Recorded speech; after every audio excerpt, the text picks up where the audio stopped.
دوستان عزیز سلام. نشر نوبتی برنامه ترانسفر در عمل را با مهمترین موضوعها از رفزنه زمستانه ترانسفری منظورتان میگردانیم. سخنهای نخست البته که فراگیر سوداکاری های فوتبالی داخلی اند. گپی نخست هم آن است که طبق خبرگزاری صحیفه فیسبوکی جهانی فوتبالی توجیک نوردین دورانوف پس از یک سال فعالیت از وظیفه دیرکتور ورزشی باشگاه استقلال دوشنبه کنار رفته است. تا جای ناکامی در لیگ قهرمانان 2 حفظشوی سرمربی و هنرنمایی نچندان خوبی بازیکنان جدید باعث شده که در هیئت رهبری کننده قهرمانان فعلی کشور چنین تغییرات کادری به میان بیایند.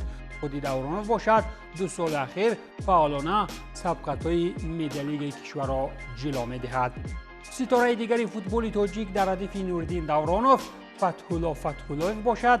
تا حال ختم مسند ورزشی نکرده او این نوبت قرار است به صف دسته وحش بپیوندد.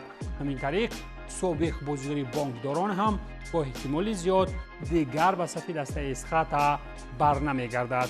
سخن دیگری وابسته به فوتبال آن سوی نقب آن است که دوران جان ارگشیف از این پس برآمدی خویش را در صف خوجند ادامه می‌دهد. چگونه که پیشتر ما اطلاع داده بودیم دوران جان پیشنهاد هیچ دسته را بررسی نداشت و چون همیشه خوجند را انتظار بود تا نقشه های دسته برای موسم جدید معلوم گردد.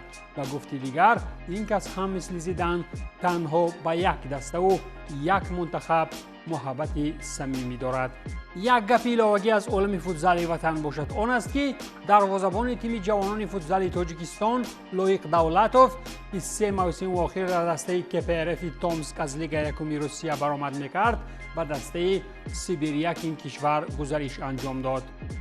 در سطح دسته رگار-تاداز باشد به ناگاه تغییراتی کادری مربیگی رخ داد. سرمربی رگاری ها زینالدین رحیموف بعد آنکه که این موسم دسته را در جام تاجیکستان تاج بر سر کرد و یک بارگی از ورزشگاه تالکو آرینا کنار رفت. گفته می شود که بعد به پایان رسیدن قرارداد همکاری جانب ها برای تمدید آن با موافقه نرسیدند. همزمان باید علاوه نمود که دسته زواد استحصال کننده آلومینی تیاری را به موسم نو با راهبری طاهر مومینوف شروع کرده است. ولی ترانسفر از همه مهم و قابل توجه با اشتراک بازیگر منتخب تاجیکستان باشد و شیروانی محمد شایوراب دارد. این نوبت فوتبال بازی تاجیک نه به ایران و به ازبکستان بلکه یک باره به چمپیونات آذربایجان رفت. این هم چمپیوناتی نزدیک به اروپا و سرگاه بهری رسیدن به آرزوهاست.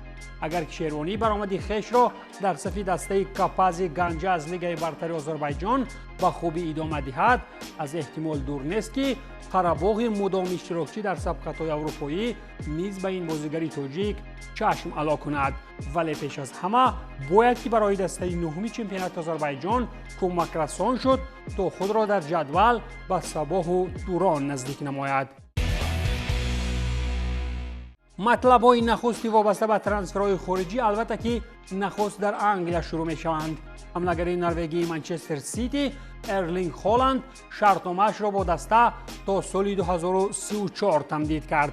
در این باره نشریه اتلتیک خبر داده است و گفته منبع در شرطنامه نو تمام بندهای خرید بازیگر که قبلا عمل می‌کردند خارج کرده شدند. معاش بازیگر منتخب نروژیا در باشگاه از همه بلندترین خواهد بود.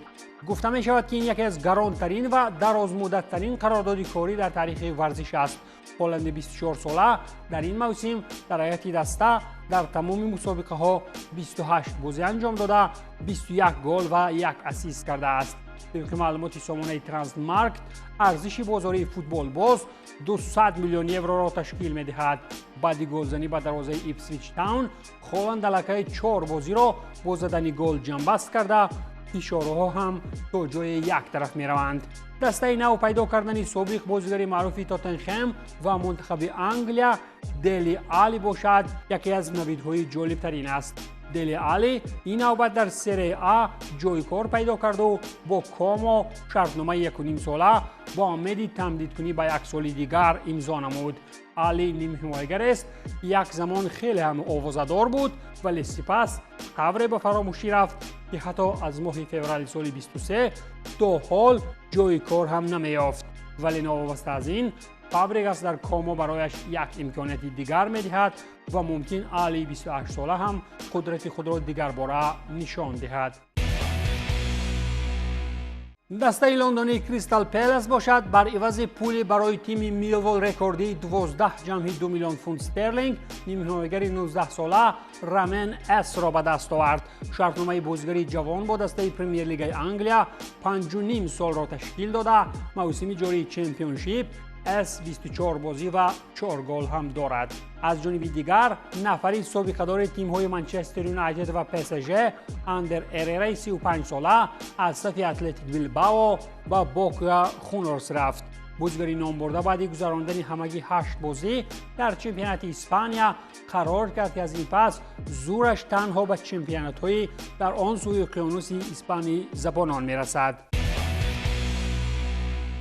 در ایتالیا باشد به قول گپ و چپ همین است که میلانی‌های مدپرست لوکا رامیرو را بر عوض 3.5 میلیون یورو با کروس اسول فروخته توانستند و باز مارکو پلگرینو را به اوراکان به اجاره روان نمودند.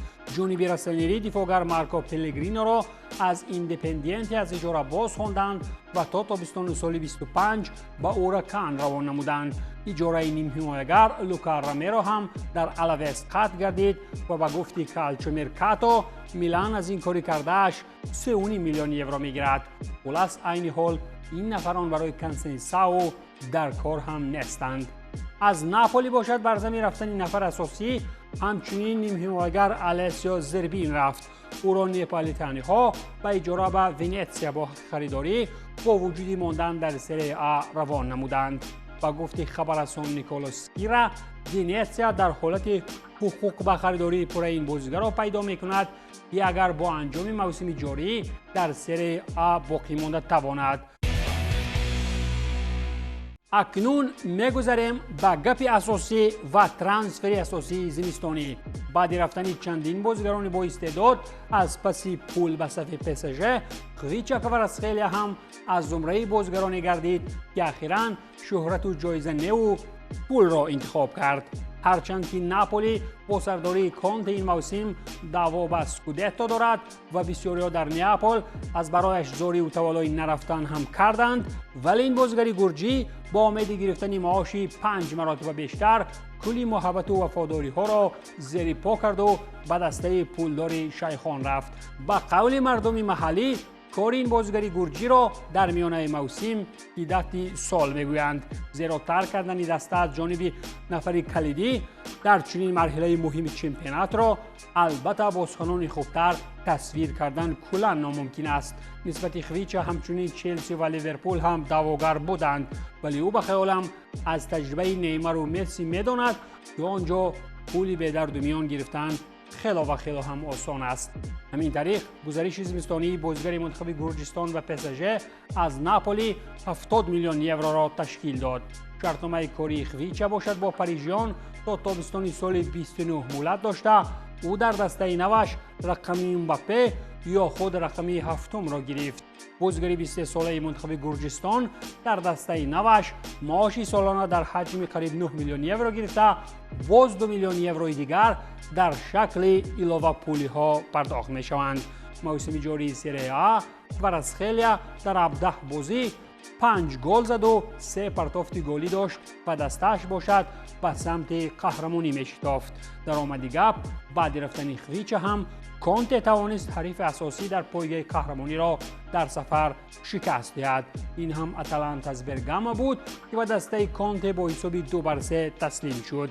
طبق بعضی از آوازها گرناچو را برای عوض خویچا به ناپولی می‌آورند، ولی این تا حال هم پورا دقیق نیست. ولی گپ اساسی و مهمتر از این البته که رفتن کواردونا از قدمجوی مقدس مارادونا است، نفری که با انتخاب راه پول و مثال نیمار و مسی و دوناروما عمر بعد محبت صمیمی هزاران پیر و جوان را از دست داد. پیش از آغاز سخنسری سوداکاری‌های نوی چمپیونات علاقه سابق کواردونا در منتخب اندونزیا نفری معروف چون سرموراببی به کار آمده است.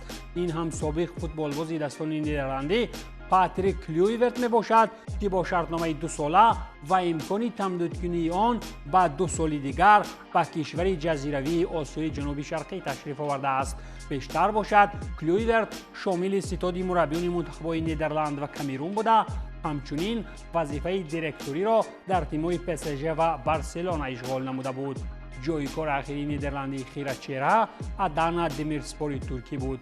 منتخب اندونزیا باشد با جایگیری در زینه 127 رده‌بندی فیفا اکنون تلاش میکند که در رقابت با ژاپن، استرالیا، عربستان سعودی، چین و بحرین و جام جهان 2026 برآید. یک بازیگر سابق معروف دیگری که در کشور مسلمان ها به تمرین فوتبال بازان رفت، این هم اول گونار سولشر می باشد که از این پس سرمربی بشیکتاش استانبول است. نفری دستان منچستر یونایتد که تیم انگلیسی را هنوز ماه نوامبر سال 21 ترک کرده بود، بعد استراحت‌های خاطرمان در سردی‌های کشور نروژ اکنون به گرمی‌های استانبول به کار می‌رود. سابق سرمربی دسته اسپارتاک مسکو دومینیکو تدسکو را باشد در منتخب بلژیا زیاد تحمل کردند ولی دیدند که نشد، زیرا کمتر دیگر طاقت اگر می‌کردند در منتخب یگان بازیگری ساز نمی‌ماند. خلاص که تدسکو بعد آمدنش ماه فوریه سال 23 و دسته لوکاکو، دیبروینه و کورتوا اخیراً پیش از ماه فوریه سال 25 از دسته کنار رفت. بعد همگی یک پیروزی در 8 بازی احتمالاً رودی گارسیا و تیری هنری به این منتخب می آیند. در چمپیونات آلمان باشد وولفسبورگ بهترین نشانزن بریوگه اندریاس اولسن را برای عوض 15 میلیون یورو با وجود لیورپولی ها خریداری نمود. شرطنامه کاری با بازیگر منتخب دانیا تا تابستان سال 29 بسته شده. این موسم اولسن 8 گل در 19 بازی چمپیونات بلژیا دارد. لیپزیگ باشد با ارزش 20 میلیون یورو آرتور ورمرن را از اتلتیکو مادرید شامل تیم کرد و با نیم حمایتگر شرطنامه تا سال 29 بست. بازیگر هنوز از ماه آگوست طریق اجاره در آلمان بازی میکرد و در مسیر 15 بازی بوندسلیگا یک پرتافت گلی داشته بود. دسته سیستم شرکت ردبول همچنین ریدل باکور از وولفسبورگ با ارزش 4-5 میلیون یورو خریداری کرد. دفاعگری نام برده با تیم نوش شرطنامه مهلتش تا سال 27 امضا نمود. بازیگر 26 ساله موسم جاری در 15 بازی بوندسلیگا شرکت کرد و 2 گل هم به ثمر رسانید. مارسل آوازدار به پول لوئیس فیلیپه را شامل تیم کرد و لوپز به اجاره به لانس روان کرده شد. سابق دفاعگری لاتزیو و بیتیس بیشتر در صف الاتحاد بازی نمود و بازیگر 27 ساله بعد برآمد 2 ساله صف تیم سعودیان را ترک نمود. همچنین معلوم شد که دسته از ولادروم پاول لوپز را باز به اجاره روان نمود. سخن دیگری مربوط به لیگ یکم فرانسه این خریداری نوبتی رن است. این دسته برای عوض 15 میلیون یورو دروازه‌بان 30 ساله لانس و منتخب فرانسه بریس سامبا را به دست آورد. شرطنامه میان جانب‌ها تا تابستان سال 29 مهلت داشته. این موسم لیگ یکم سامبا در صف لانس 15 بازی گذرانید و در 8 رقابت کسی به دروازه‌اش گل زدن نتوانست. از برای همین هم دادن 15 میلیون یورو از برایش حیف نمی شود. این بود پایان برنامه ترانسفر در عمل. تنسیت و پولدار باشید.